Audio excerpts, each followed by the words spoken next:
الحمد للہ رب العالمین والعاقبۃ للمتقین الصلاۃ والسلام علی اشرف الانبیاء والمرسلین محمد وآلہ وصحبہ اجمعین اما بعد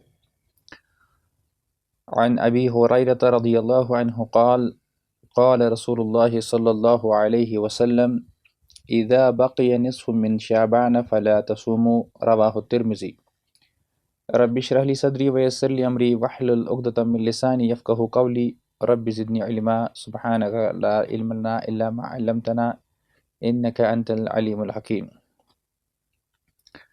ہفتہ واری آج کی درس میں آپ سب کا خیر مقدم کرتا ہوں۔ السلام علیکم ورحمۃ اللہ وبرکاتہ۔ وعلیکم السلام ورحمۃ اللہ وبرکاتہ۔ پچھلے درس میں ہم نے شعبان کے حوالے سے کچھ گزارشات کی تھی کہ جیسے کہ ہم ہر ایک نئے کام کے آغاز میں اس کے لیے تیاریاں کرتے ہیں، ذہنی طور پر بھی جسمانی طور پر بھی، بلکہ اگر میں ایک مثال بھی دے دوں کہ جیسے کھلاڑی جب میدان میں اترتے ہیں کھیل کھیلنے کے لیے، اس سے پہلے وہ ایک وارم اپ کرتے ہیں، تیاری کرتے ہیں، کسرت کرتے ہیں، ورزش کرتے ہیں وغیرہ۔ تو اسی مناسبت سے جو پورے سال میں ایک بابرکت مہینہ ہے رمضان المبارک، اس کے آغاز سے پہلے مسلمان بھی تیار ہوتے ہیں، اور جو پرانا رمضان گزرا ہوا ہوتا ہے اس میں جو کچھ چھوٹ گیا ہوا ہوتا ہے وہ اس کی بھرپائی کرتے ہیں۔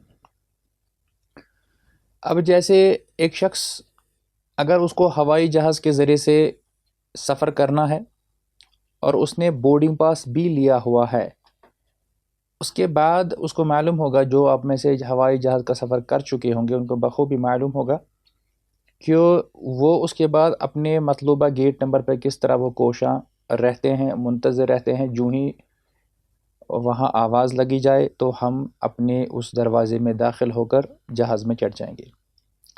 اگر کسی نے اس میں کوئی کوتاہی یا لاپرواہی برتی تو بورڈنگ پاس حاصل کرنے کے باوجود بھی اس کو جو ہے رد کیا جائے گا اور اس کو داخلہ نہیں دیا جائے گا۔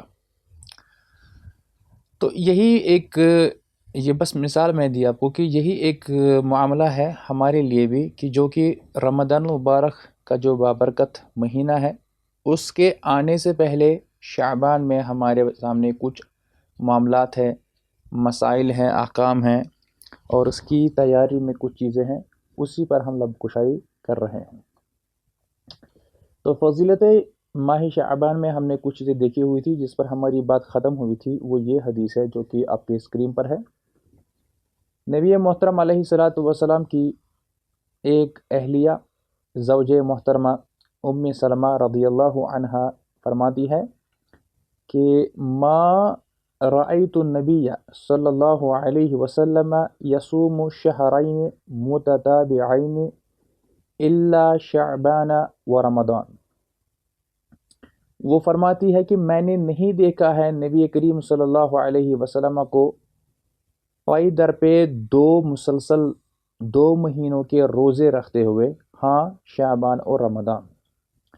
یہ روایت جامع ترمذی ابواب الصوم میں ہے، حدیث نمبر 736۔ اب اس میں انسان کو اشکال ہو جاتا ہے کہ یہ کیسے ہے؟ رمضان مبارک کا مہینہ جو ہے وہ تو ہر مسلمان پر فرض ہے، کیا اس کا یہ مطلب ہے کہ شعبان کا بھی مہینہ رکھنا ہوتا ہے؟ نہیں، بلکہ اس کے بارے میں ابن رجب الحنبلی رحمہ اللہ تعالی بیان فرماتے ہیں، قد رجح طائفۃ من العلماء منهم ابن المبارک وغیرہ ان النبی صلی اللہ علیہ وسلم لم یستکمل صیام شعبان وانما کان یصوم اکثرہ۔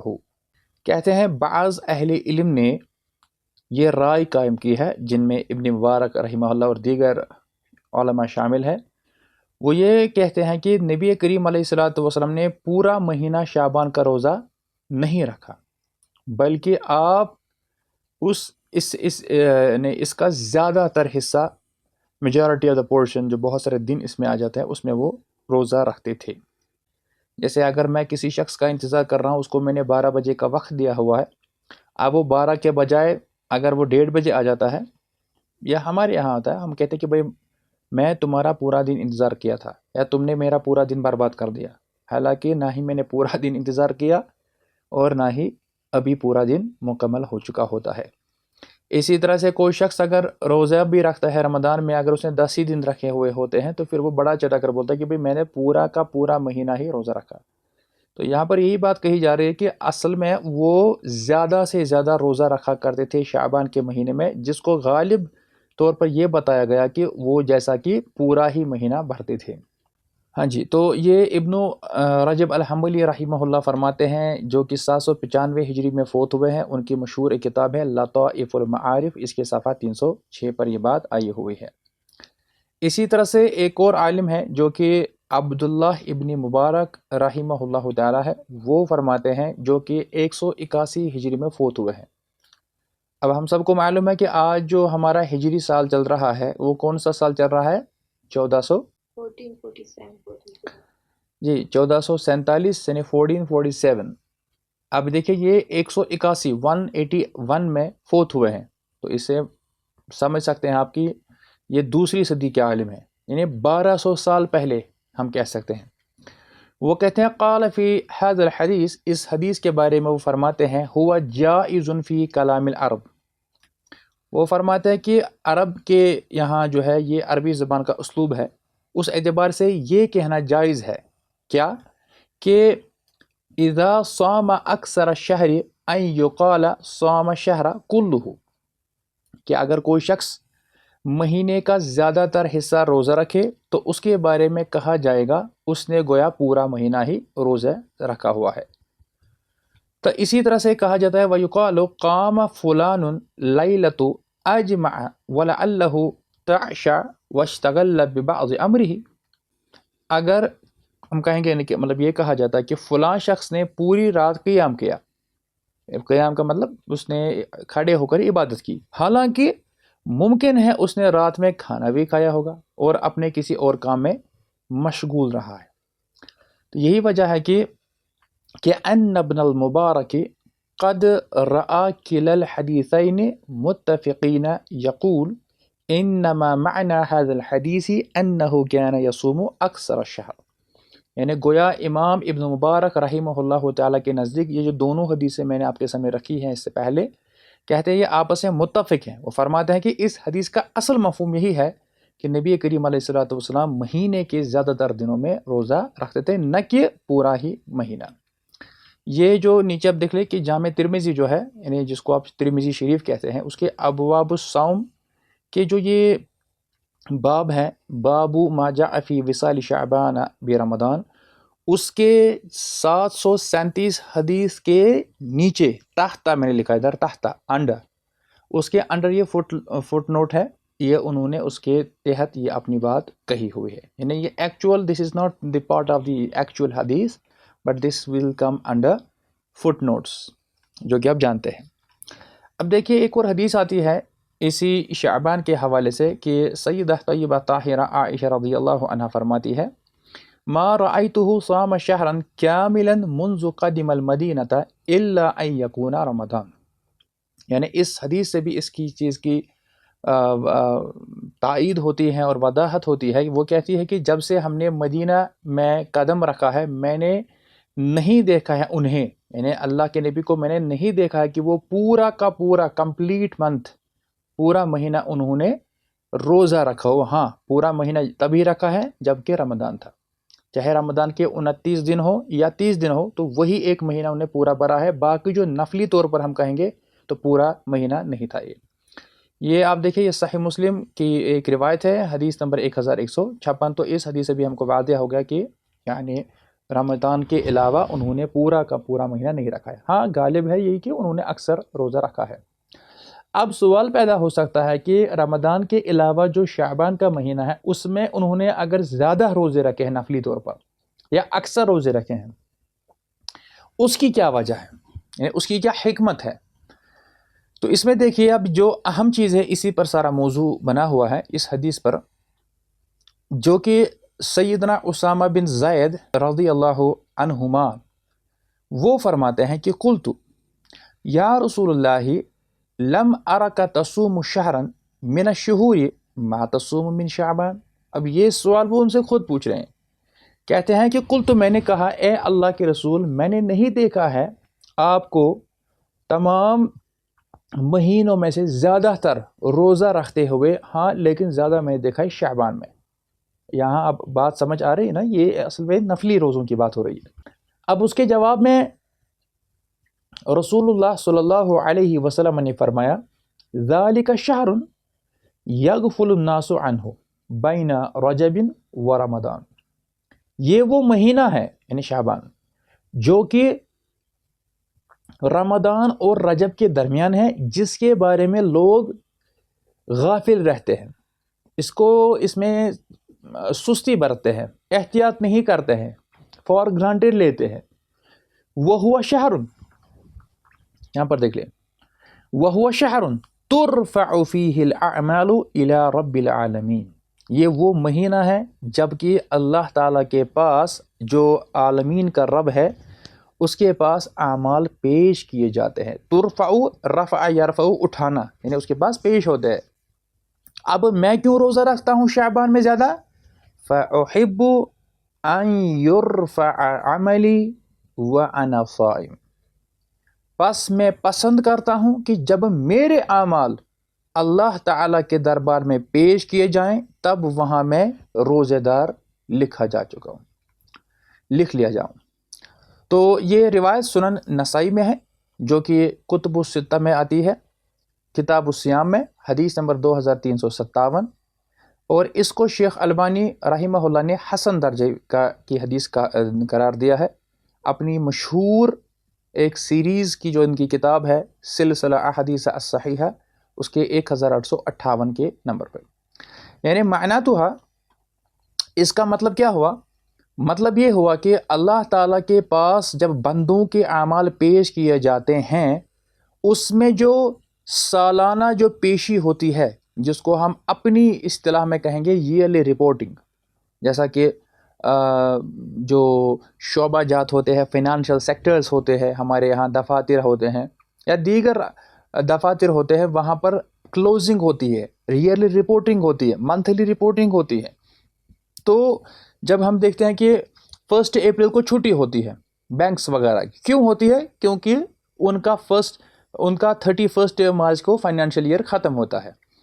ویسے ہی بس سمجھانے کے لیے، جیسے اللہ تعالیٰ کے پاس جب پورے ایک سال کی پوری کارکردگی جب بندوں کی پیش کی جاتی ہے، وہ یہی مہینہ ہے جس میں ہم اور آپ نے آج قدم رکھا ہوا ہے، اور وہ مہینہ ہے ماہ شعبان.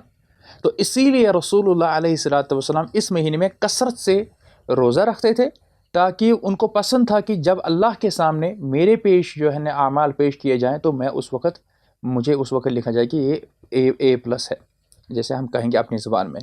تو اب ہمیں اپنا جائزہ لینا چاہیے، جو بھی سن رہے ہیں، جن تک میری آواز جا رہی ہے، کہ کیا ہم نہیں پسند کریں گے کہ اللہ تعالیٰ کے حضور ہماری معافیہ ہو، ہماری مغفرت ہو، ہمارے اس وقت لائیو یہ لکھا جائے کہ بھئی یہ بندہ روزے دار تھا یا عبادت میں تھا، صدقہ کرنے والا تھا، رحم کرنے والا تھا، قرآن پڑھنے والا تھا، یا دیگر نیک اعمال بجا لانے والا تھا.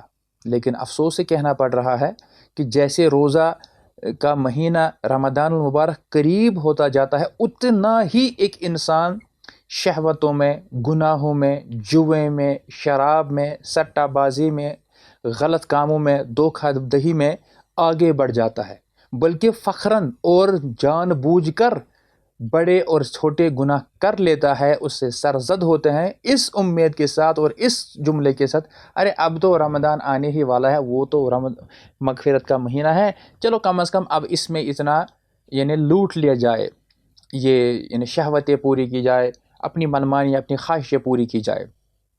اور ہم نے تو پچھلے بہت سارے سالوں میں یہی چیز دیکھی ہے، جس دن سحری کھانی ہوتی ہے اس سے 1 یا 2 دن قبل لوگ اس طرح آوارہ گردگی کرتے ہیں، تمام صحت افزا مقامات پہ جاتے ہیں، ہیلتھ ریزورٹس پہ جاتے ہیں، فلاں باغ میں فلاں جھولے جھولتے ہیں، کلب میں، یہاں وہاں جاتے ہیں. ارے کیا ہوا بھئی؟ یار کل سے روزہ رکھنا، اس لیے آج ہی ساری بربادی کرو، سارے گناہ آج ہی کر لو، ساری عیاشیاں اور ساری خرابی آج ہی کر دو، گویا کہ وہ اس عمل سے یہ تاثر دینے کی کوشش کرتے گویا جیسے کل قیامت آنے والی، آج دنیا میں آخری دن ہے، آج سارے گناہ کر لو.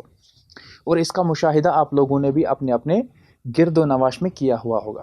اللہ تعالی ہم سے معاف فرمائے، اللہ تعالی ہمیں شعور دے، اللہ تعالی ہمیں اوقات کی قدر کرنے کی توفیق عطا فرمائے. اللہ تعالی ہمیں آنے والے رمضان میں بخوبی اس کی قدر کرتے ہوئے تمام نیک اعمال اسی طرح بجا لانے کی توفیق عطا فرمائے جس طرح اللہ عز و جل کو مطلوب ہے اور جس طرح اس کے آخری نبی اور آخری رسول علیہ الصلوۃ والسلام نے ہم کو سکھایا ہے. آمین یا رب العالمین. ایسا اس بھول بھلیا میں نہیں رہنا چاہیے کہ چلو اگلے سال دیکھ لیں گے، چلو اب تو آنے ہی والا. کیا پتہ ہے کہ کیا واقعی میں ہم رمضان مبارک میں قدم بھی رکھ سکتے ہیں؟ کیا اللہ تعالیٰ ہمیں توفیق دے گا کہ ہم رمضان مبارک تک زندہ رہیں گے؟ ہم کو پتہ ہے، آپ خود جانتے ہیں، اپنے بھی احباب و اقارب میں آپ بھی ایسے لوگوں کو جانتے ہوئے ہوں گے جنہوں نے پچھلے سال کہا تھا ارے اگلے سال دیکھیں گے، آج ذرا میرا موڈ ٹھیک نہیں ہے، آج میں ذرا بزی ہوں. لیکن آج وہ قبروں میں ہے. یا اس مہینے میں، پچھلے مہینے میں کتنے ہی لوگ آپ کے یہاں وہاں گزر گئے ہوں گے. کیا ان کو معلوم تھا کہ رمضان کو ہم نہیں پائیں گے؟ کیا ان کی یہ نیت نہیں تھی رمضان میں سے اب نماز پڑھیں گے، رمضان سے پردہ کریں گے، رمضان سے داڑھی رکھیں گے، رمضان سے ہم سدھر جائیں گے، رمضان میں توبہ کریں گے؟ کیا ان کو معلوم تھا کہ وہ اس سے پہلے گزر جائیں گے؟ صحیح. اس لیے یہ وہ مہینہ ہے، اس میں انسان کو اب اس کی قدر کرنی چاہیے. اب ایک یہاں معاملہ ہے ہماری خواتین کے لیے کہ جو سیدہ عائشہ رضی اللہ عنہا تھی، وہ جب روزوں کی قضا کرتی تھی، یعنی جو ان کے پچھلے سال کے جو رمضان کے روزے رہ گئے تھے ان کی قضا وہ اس شعبان کو، یعنی اگلا جو اب رمضان آنے والا ہے اس سے پہلے شعبان میں کرتی تھی، یہ 11 مہینے کا گیپ. جیسا کہ ابو سلمہ رحمہ اللہ تعالی کہتے ہیں، سمعت عائشہ رضی اللہ عنہا تقول، میں نے سیدہ عائشہ رضی اللہ عنہا کو یہ کہتے ہوئے سنا کہ وہ کہتی تھی، کان یکون علی الصوم من رمضان، میرے اوپر رمضان کے کچھ روزے بقایا تھے، یعنی ان کی قضا کرنا باقی رہ گئی تھی.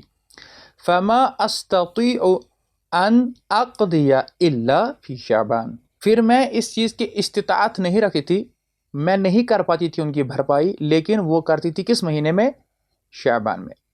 اب آپ خود اندازہ کریے، رمضان جب تھا، ہوتے ہیں انسان کو اپنے عذر کے دن ہوتے ہیں، اپنے معاملات ہوتے ہیں. رمضان کے بعد کون سا مہینہ آتا ہے؟ شوال، جس میں عید ہوتی ہے 1 تاریخ کو. شوال کے بعد ذوالقعدہ، پھر ذوالحجہ، اس کے بعد نیا سال محرم، پھر صفر، پھر ربیع الاول، پھر ربیع الثانی، جمادی الاولی، جمادی الاخری، رجب.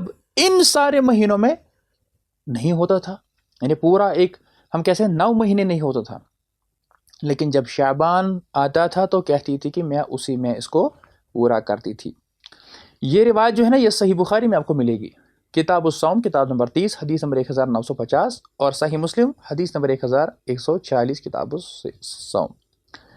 اب اس روایت میں ایک راوی ہے، ان کا نام ہے یحییٰ. وہ کہتے ہیں الشغل من النبی او بالنبی، یعنی اب ایسا نہ ہو کہ آپ میں سے اب کوئی سوچے چلو ارے یہ تو پھر مجھے ایک اچھا ٹوٹکا مل گیا، پھر تو میں بھی ایسا ہی کروں گی، مجھے کیا مجبوری ہے، پھر میں شوال میں ہی کرتی ہوں. یہاں یحییٰ کہتے ہیں کہ یعنی رحمہ اللہ، سیدہ عائشہ رضی اللہ عنہا کو کیوں استطاعت نہیں ہوا کرتی تھی، وہ کیوں نہیں کر پاتی تھی روزوں کی قضا؟ کیونکہ الشغل من النبی او بالنبی، کیونکہ اصل میں وہ مصروف ہوا کرتی تھی نبی محترم علیہ الصلوۃ والسلام کی خدمت میں. کیونکہ ہو سکتا ہے کہ اگر میں نے کسی مہینے میں، کسی ہفتے میں، کسی دن میں اگر میں روزہ رکھا تو ہو سکتا ہے ان کو ضرورت پڑے، دن میں میری ضرورت پڑے تو میں تو روزے سے ہو گئی، کہیں ان کو برا نہ لگے، کہیں پھر مجھے روزہ نہ توڑنا پڑے، تو پھر میں کیا کرتی، میں روزے سے نہیں رہتی تھی، میں ان کی خدمت میں، ان کی سروس میں رہتی تھی، ہمیشہ کوشاں اور تیار. اب وہ کیوں کرتی تھی وہ اسی شعبان میں؟ کیونکہ شعبان میں خود نبی کریم علیہ الصلوۃ والسلام روزے سے ہوا کرتے تھے. حافظ ابن حجر اسقلانی رحمہ اللہ تعالیٰ، اب چونکہ میں نے کہا نا یہ حدیث بخاری مسلم دونوں میں ہے، وہ اس کے شارح ہیں، وہ اس کی شرح میں لکھتے ہیں، کہتے ہیں وَيُؤْخَذُ مِنْ حِرْصِهَا عَلَى ذَلِكَ فِي شَعْبَانَ أَنَّهُ لَا يَجُوزُ تَأْخِيرُ الْقَضَاءِ حَتَّى يَدْخُلَ رَمَضَانُ آخر۔ کہتے ہیں اور شعبان کے مہینے میں اس معاملے پر ان کی خاص پابندی اور اہتمام سے یہ بات اخذ کی جاتی ہے کہ قضا روزوں کو اتنا مؤخر کرنا جائز نہیں ہے کہ اگلا رمضان داخل ہو جائے۔ یعنی یہ رولنگ جو ہے نا، یہ کسی کے لیے نہیں کہ بھائی آپ اب اگلے شعبان تک رکے رہو پھر کہو کہ بھائی اب میں کروں گی آخری لمحات میں۔ اور یہ ایسی ہی بات ہے جیسا کہ ہم آج کے زمانے میں اگر دیکھیں گے، اگر کسی کو کوئی فارم بھرنا ہے، کوئی فی بھرنا ہے کہیں پر بھی، تو آپ وقت سے پہلے ہی پہنچ جاتے ہیں، آپ فارم بھر کے تھے کہ بھائی لیٹ فیس نہ چڑھے، یا پھر وہ اگر انہوں نے ایکسیپٹ نہ کیا، اگر میری فلائٹ جو ہے 2 بجے ہے تو ہم کتنے بجے ایئرپورٹ پہنچتے ہیں؟ آج تو پہلے تو 2 گھنٹے پہلے پہنچنا ہوتا تھا، اب آج پتہ نہیں 3-4 گھنٹے پہلے ہی پہنچنا ہوتا ہے، پھر چیکنگ، پھر جو ہے بورڈنگ پاس، پھر اس کے بعد انتظار کرنا، وہاں تو ہم پہلے ہی پہنچ جاتے ہیں۔ اور اگر کسی شخص کو بازار جانا ہے، اس کو بس کا کرایہ اگر 200 روپے جاتا ہے، فرض کر لے وہ 200 نہیں اٹھاتا ہے، وہ 500 اٹھاتا ہے کم از کم، ہم تو 5000 بھی اٹھا لیتے ہیں۔ کیوں؟ کیونکہ کوئی مسئلہ نہ ہو جائے، لیکن جب دین کی بتاتی ہے تب ہم کہتے ہیں ارے چل جائے گا، کوئی مسئلہ نہیں۔ تو حافظ ابن حجر اسقلانی نے اس بات کو فتح الباری میں لکھا ہوا ہے کہ یعنی نارملی یہ چیز جائز نہیں ہے لوگوں کے لیے کہ وہ اس میں تاخیر کرے، تو اس لیے ان کو یعنی خواتین کو فوری طور سے اپنی رمضان کے رہ گئے جو روزے ہیں ان کی قضا کر لینی چاہیے۔ ٹھیک، اسی طرح سے ایک اور معاملہ اسی کے ساتھ ہے، وہ ہے استقبالیہ روزہ رکھنا۔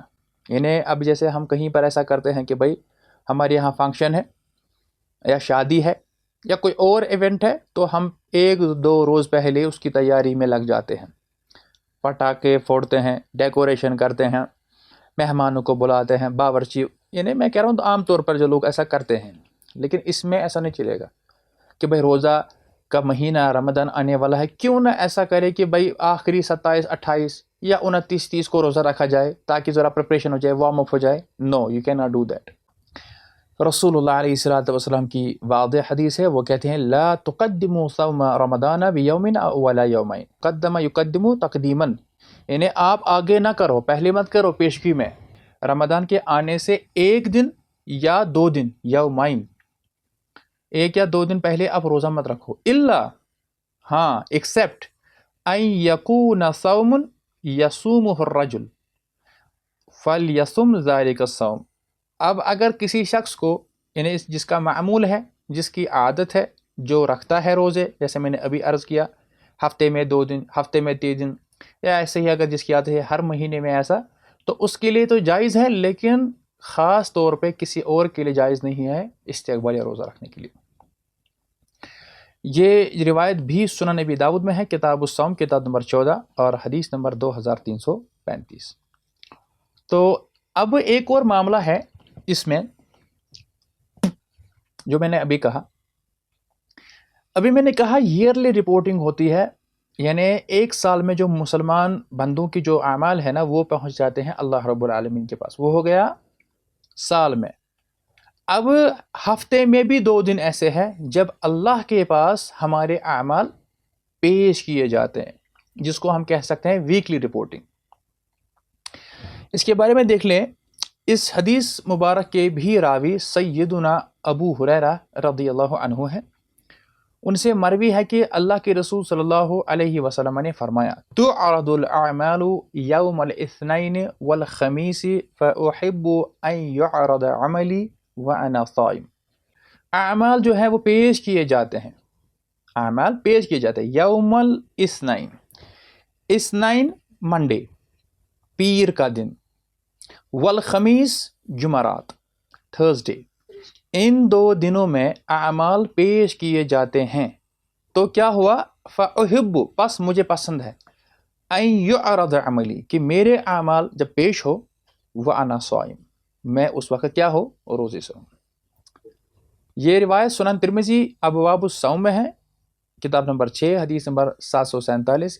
اس کے علاوہ جو ہے یہ روایت سنن دارمی میں بھی ہے، کتاب الصوم حدیث نمبر 1792۔ یعنی اس پر ہم غور کریں، اس پر ہم اپنا جائزہ لیں۔ کیا ہم نے کبھی سوچا ہے جو لوگ گناہوں میں ہیں پڑے، ایک تو دیکھیے ہم سب ہی گنہگار ہیں، دوسرا یہ ہے کہ کوئی انسان کسی گناہ میں ملوث ہے، اب وہ اس پر اڑے ہوئے ہیں اور اس میں وہ کثرت سے وہ اس پر کیے جا رہا ہے وہ گناہ، اور وہ اس کو اب اپنے لیے کیا سمجھتا ہے کہ بھائی ٹھیک ہے چلتا رہتا ہے، یعنی ڈر ہی نہیں ہے اللہ کا، خوف ہی نہیں ہے۔ اللہ ہم کو سب کو خوف خدا دے، ہم سے جو جانے انجانے میں خطائیں گناہ ہوئے ہیں اللہ ہم سے وہ درگزر فرمائے۔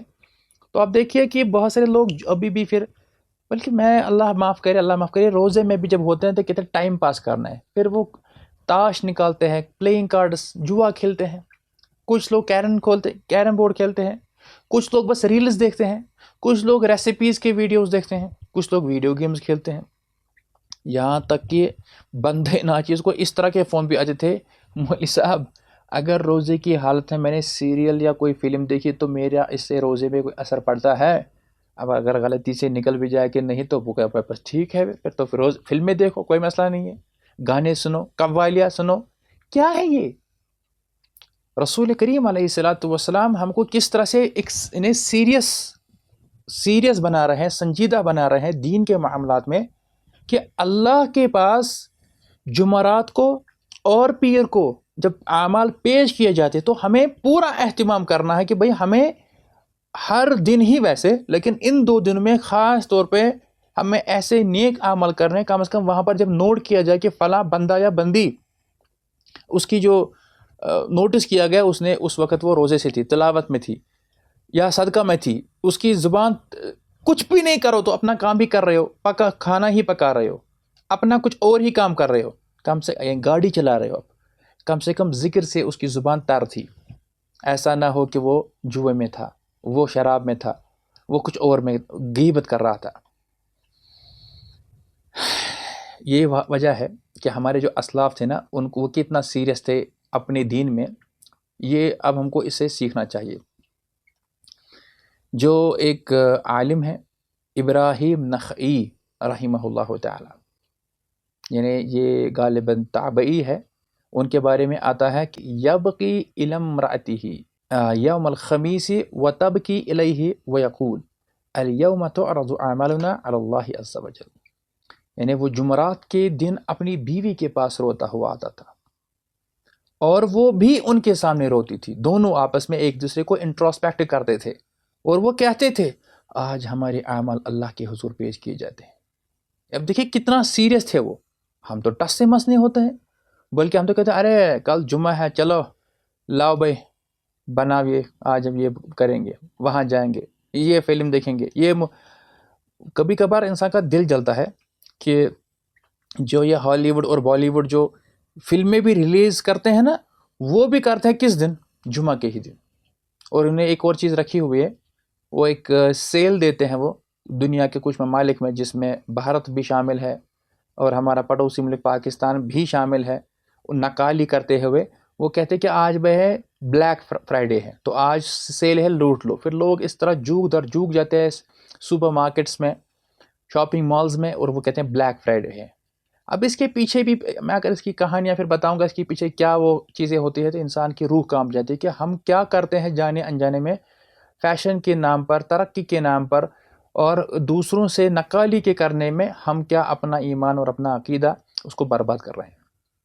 اس بات کو لطائف المعارف میں درج کیا گیا ہے، حافظ ابن رجب الحنبلی رحمہ اللہ نے صفحہ نمبر 302 میں، کہ ابراہیم نخعی رحمہ اللہ جو ہے اپنی بیوی کے پاس روتے تھے اور وہ بھی روتی تھی اور وہ پریشان ہوا کرتے، وہ اپنے آپ کے بارے میں نا وہ ان کے اوپر اللہ کا خوف اور ڈر طاری ہوتا تھا کہ آج تھرسڈے ہے یا آج منڈے ہے، کیا ہو جائے گا، ہمارے اعمال اللہ کے سامنے پیش ہوتے تھے۔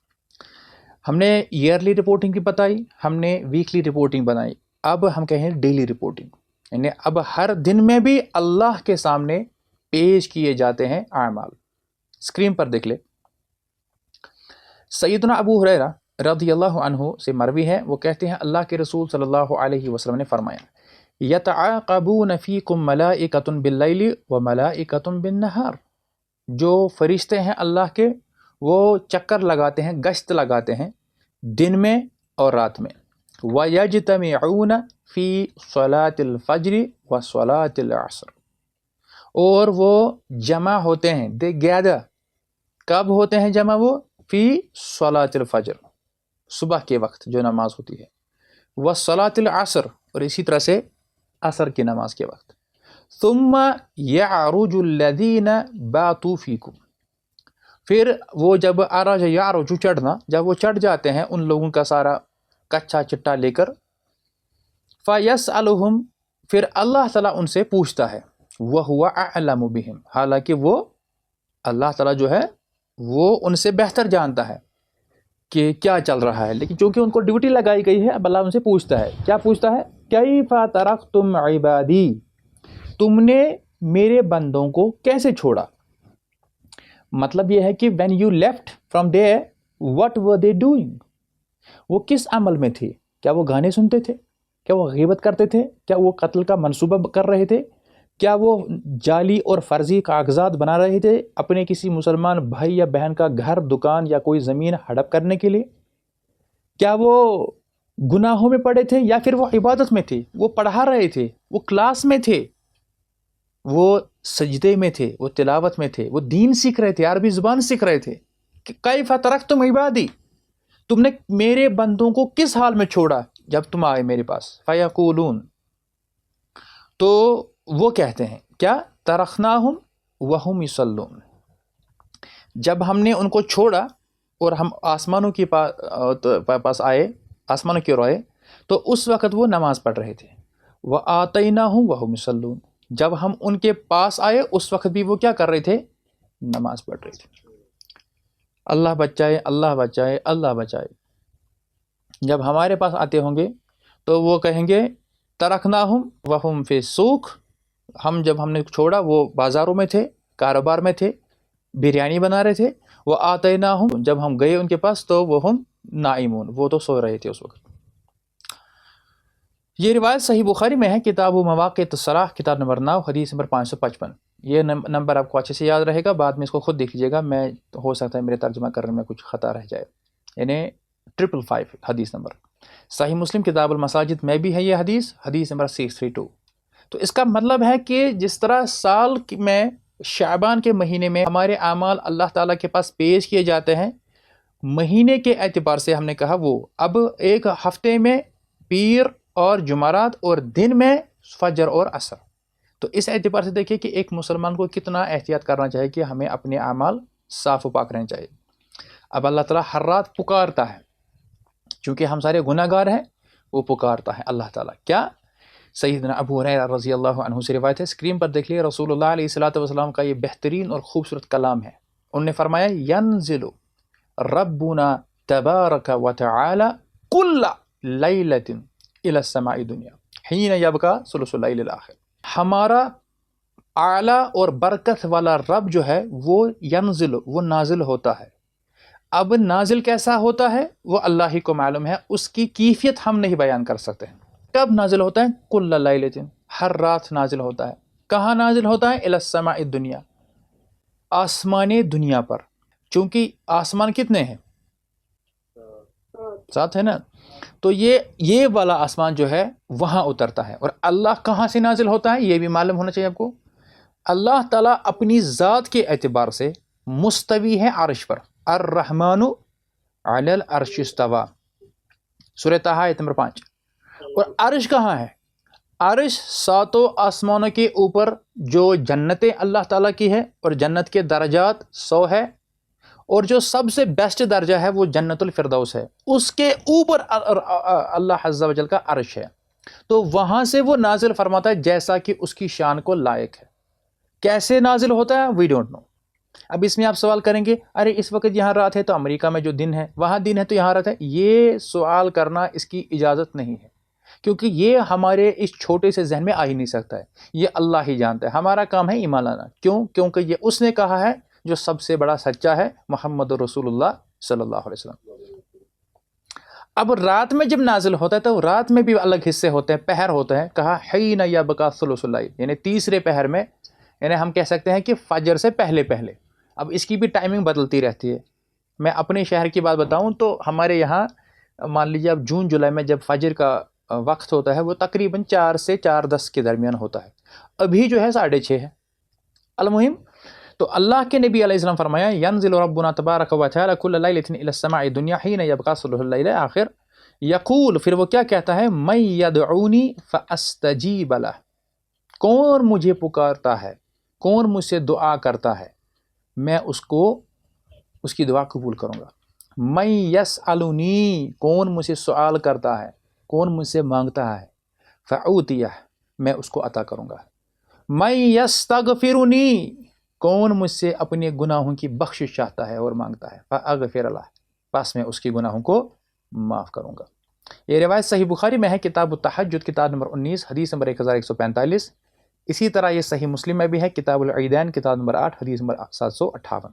تو اس سے کیا ثابت ہوا کہ اللہ تعالیٰ جب ہر رات کو نازل ہوتا ہے تو ہمیں اس چیز کا بھی موقع، یعنی اس کا استفادہ کرنا چاہیے۔ ہم گنہگار ہیں سب، تو ہمیں چاہیے کہ اللہ تعالیٰ سے ہم مانگیں۔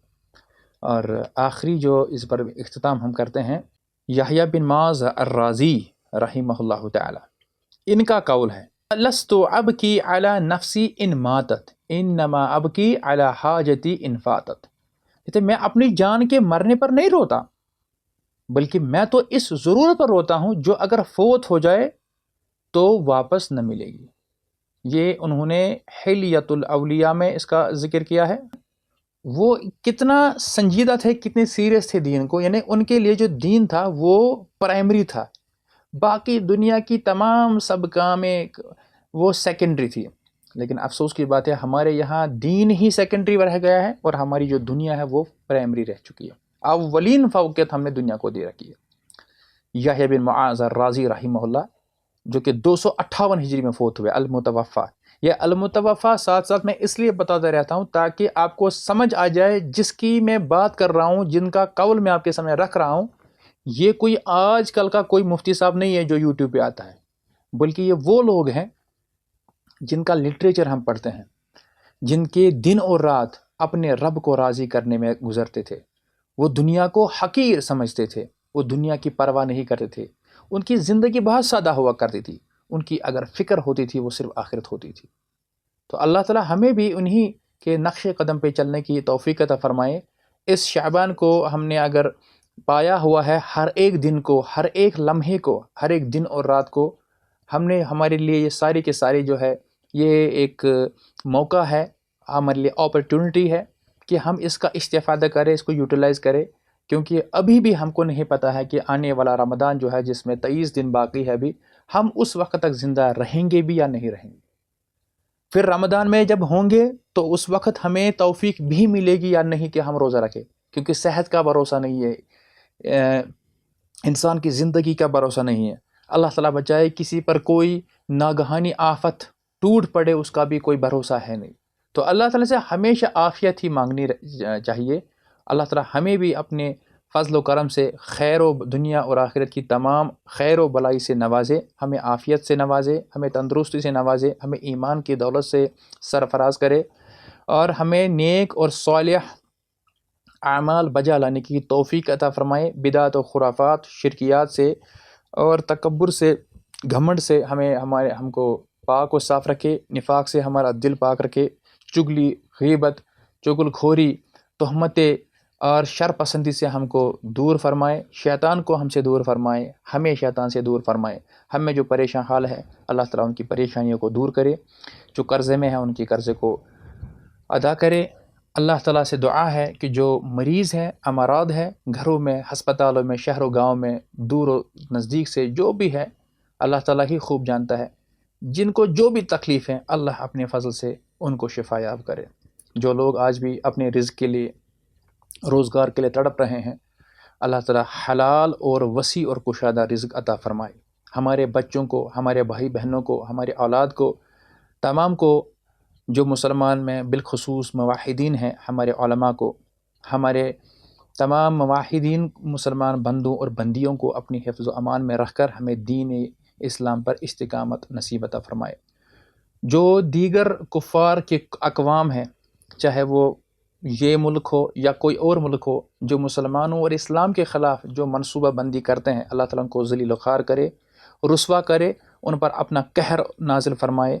اللہ تعالیٰ مسلمانوں کی حفاظت فرمائے، چاہے وہ مسلمان بھارت سے تعلق رکھتے ہوں، پاکستان سے، عراق سے، فلسطین سے، پاکستان سے، یا کہیں پر بھی دنیا کے کسی بھی کونے میں جو مسلمان اللہ کا نام لینے والے موحدین بندے، اللہ تعالیٰ سب کی دستگیری فرمائے، بالخصوص فلسطین کے مسلمانوں کی اللہ تعالیٰ حفاظت فرمائے، اور یہودیوں کے شر سے ان کو محفوظ فرمائے، یہودیوں پر اپنا قہر نازل کرے، اور یہود و نصارہ کے جو ہمارے خلاف جو منصوبے ہیں اللہ تعالیٰ ان کو وہ منصوبے جو ہیں ان میں ناکامیاب کرے، اللہ تعالیٰ مسلمانوں کو اتحاد اور اتفاق سے نوازے، اور جو شر اور جو گناہ اور جو خلاف ہمارے یہاں جو ہے سوشل میڈیا کے ذریعہ، اس کے علاوہ جو AI وغیرہ ہے، اس کے ذریعے سے جو مسلمانوں پر اٹیکس جو حملے ہو رہے ہیں، انٹلیکچوئل وار، اللہ تعالیٰ ہمیں وہ سمجھنے کی توفیق عطا فرمائے، ان سے دور رہنے کی توفیق عطا فرمائے۔